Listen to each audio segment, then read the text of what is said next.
ปาดบ่เป็นไงปาดบ่คิดไม่ได้เป็นมาจากปีแล้วนี่หลายปีเลย20 ปี30เลยโอ้ดูยังบ่ปาดนะบ่มีเงินนี่แหละ โอ้ กับยานนี่แหละบ่เนาะยานเลย ย่านแน่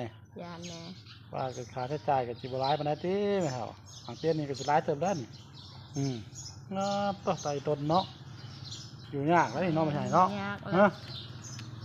เบิ่งก่อนปะโตของใหญ่เลยนี่นั่นเด้อพิจารณาเบิ่งก่อนว่าคิดเบิ่งก่อนสิปาดได้บ่นี่ส่งไปให้บ่น่าเบิ่งเด้อมันปาดได้สิบอกเด้อยาวเขาใหญ่จนสิช้ำข้างเลยได้เนาะจุก็แล้วนี่เป็นมา20-30 ปีแล้วบ่ประมาณนั้นแหละประมาณพี่เอาให้กันสิ